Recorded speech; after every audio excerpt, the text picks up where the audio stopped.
Hey, howdy hey, and welcome back to Emily's Adventures in Horrorland. Today I want to review a video game movie. Now, I've decided to outsource in order to get a more rounded perspective. So tell me, what are we watching today? Is it this? No, we're not touching that. What about this one? No UA Bowl films, alright? We're not that desperate. Well...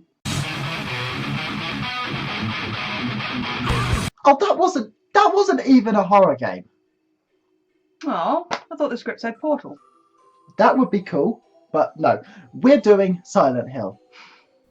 This is the 2006 adaptation of the first game. The story of the lengths a parent will go in order to save their child, the dangers of blind zealotry, sacrifices both willing and forced, and a little bit of implied paedophilia. Silent Hill. If it's not sexually uncomfortable, you're not doing it right. I'll have to take your word for that. The film opens with a woman, Rose, chasing her adopted daughter, who has a tendency to walk and talk in her sleep. Sharon!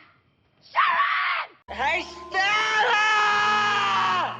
As Rose pulls Sharon away from a cliff's edge, Sharon screams out, "Silent Hill!" Her parents are clearly concerned for her well-being, but Rose decides to forego messing about with all that sensible stuff her husband suggests, like doctors, and simply take her to the place she keeps screaming about. Yeah, sounds like a plan. As Rose drives over to Silent Hill, a town long since ruined by mining fires, she asks locals for directions and they tell her. Yeah, it's a bit weird. There's none of that whole, "oh, you're gonna die if you go that way, you sinful young'uns with your tops in your lap pods" and all that muggle. They also meet Officer Sybil Bennett, who seems to suspect Rose has abducted her daughter, which is not untrue. They get close to Silent Hill, swerve to avoid hitting a girl, and crash the car. Well, end of the film. When Rose wakes up, she finds that everything is ashy and foggy, and more importantly, Sharon has disappeared. Now it's up to her, and to a lesser extent Chris, to get their daughter back. Whoop whoop. For the rest of the film, the viewpoint alternates between Rose exploring the town, encountering its surviving residents, and generally freaking the hell out, and Chris dealing with police in the decidedly unmisty Silent Hill.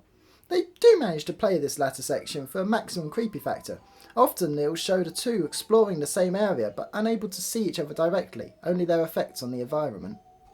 I did find the fog world interesting. At first I presumed that you could only get there if you'd had a bump on the noggin, but apparently not. So what do I know? The environment that Rose and other characters explore is highly atmospheric and very detailed. I expect you'd pick up more of it from repeated viewings. I wonder who this Nathan Drugs person is. He must be the kingpin dealer who runs this whole ghost town. That would explain some of the creepy imagery. Well, you say that, but actually in the games, the cult uses various narcotics as a way of funding their operation. Wow, I never knew that. The two alternate worlds of Silent Hill are full of symbolism, making it very clear where the power balance is in the town. The fogged overworld is full of religious imagery, with the cult symbol and other paintings of human sacrifice and burnings, clearly showing their original control of the town and the methods they used to enforce their control. Long before we have it confirmed, these symbols start appearing. But the other world, however, presents a nightmare reality, born out of a child's twisted and traumatised view of the world, in order to torment and get revenge on those who harmed them. Not that the differences are too apparent to Rose and Sybil. They probably just see the whole realm as... Want to talk about the film's monsters for a bit? Yeah, alright. In spite of the fact that I haven't played Silent Hill, a lot of the landscape and the nightmare creatures seemed familiar to me. I guess I've watched too many horror game Let's Plays.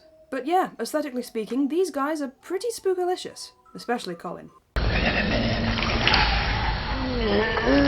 So, Mr. Colin, the results of your test just came back, and I'm afraid I have some bad news. But Pyramid Heads didn't seem especially scary for whatever reason, and the nurses... Well, I liked the way they moved, and the lack of CGI was impressive, but to me they just felt like another game objective to be conquered. What the monsters actually do is give us a very interesting look into Alessa's psyche. You see, each of the monsters is a version of something she's seen around town, twisted and exaggerated beyond proportion, but it's always a person. Have we talked about Alessa yet? We should probably do that. Yeah, I think so. Yeah, okay. Okay, Alessa is this kid, and this kid, and this person as well. Long story short, she was one of the cult's first sacrifices. This, funnily enough, led to the mining fire which destroyed Silent Hill, and also caused Alessa's powers to manifest in earnest. It's eventually explained that Sharon is what remains of Alessa's goodness, taken out from the town to protect it, whilst the darkness and hatred stayed to help Alessa torment the cult. I was pleased that the actress playing Sharon slash Alessa slash what the hell was actually a good actress. Bad child actors can really take me out of a film.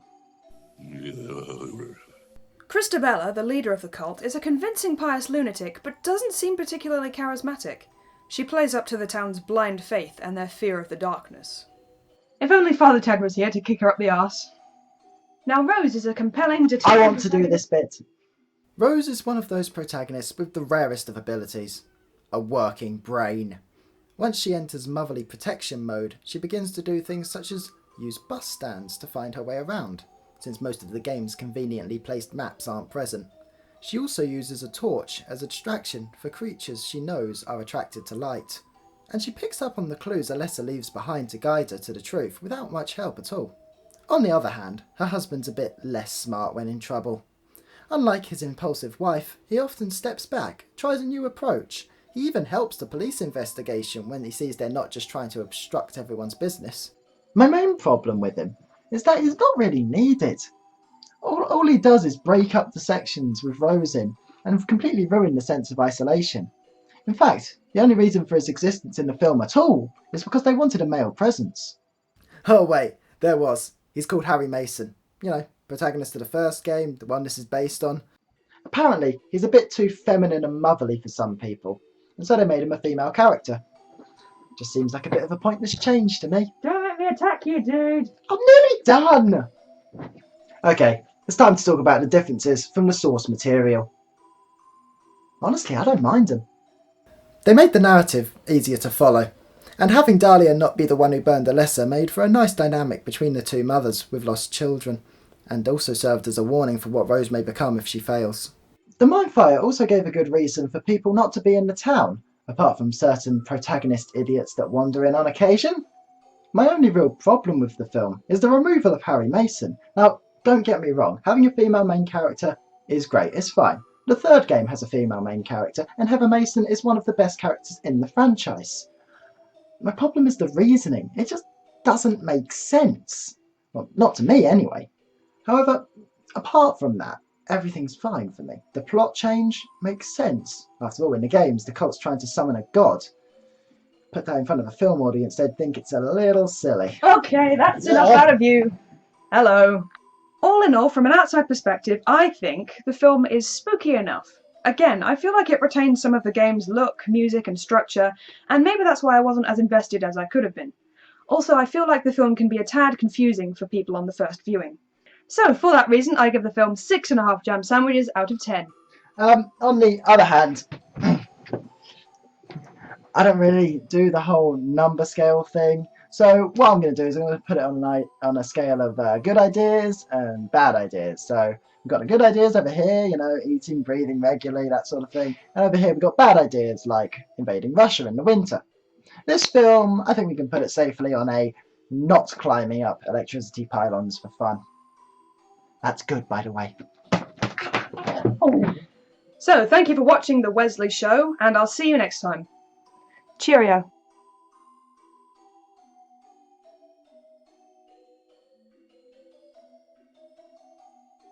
You do it to yourself.